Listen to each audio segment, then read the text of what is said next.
We had a discussion recently about, games getting out of control during the physical play and fouls and collisions that happen, and how everyone's reaction from the sidelines can, make the game even, more intense and become an issue and get out of control. And one of the coaches that was discussing this, brought up something that I think is just a brilliant approach in terms of, just controlling what you control, but a great message to his team. What this coach said is that the only thing he tells his players is be stronger on the ball. If his team is in a game, it's a physical game, and there's, collisions or fouls or perceived fouls, the only thing he allows himself to say to the players and to anyone is be stronger on the ball. And this seems very simple, but it's brilliant. What it does is it immediately puts responsibility back on the player. Versus when there's a foul or perceived foul contact, everyone looks for someone else to blame. The other player hit me, was being dirty, or the referee's not calling it, or that's what the coach is teaching them. And all this coach does is put the responsibility back on the player and say, be stronger on the ball.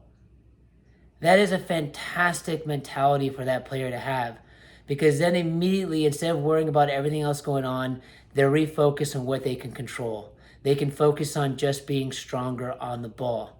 And this is a great lesson for players as they play this game, because when that's not the case, players don't develop the physical and mental toughness on the ball to handle the game as they get older. These are the players at the first contact or anything like that, they mentally lose focus of the game, start complaining after everything. And when you're playing at those levels, that's exactly what the other opponent wants out of you. They want you to be distracted and worrying about just the referee or the next collision and things like that. But mentally tough players, physically strong players on the ball, just play the game. It immediately puts responsibility on the player. They take ownership and take control of the situation. Obviously, you let the referee call the game, but they're not going to allow what's happening in the game affect their ability to play it.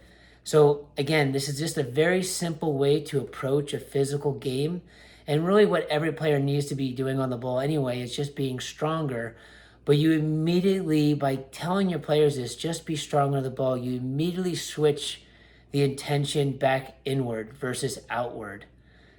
So then instead of the player getting up and complaining or anything like that, they just get ready for the next challenge and they're prepared to be stronger on the ball.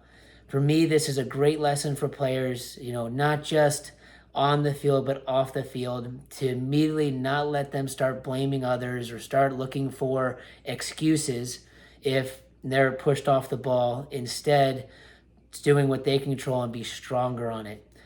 So again, this was, I think, a great way to approach it for players. If you're in a game and you're a coach, this is something I would encourage you to ask your players to do. Be stronger on the ball. Be focused on you. Let the referee call the game and be stronger physically and mentally on the ball to handle that aspect of the game.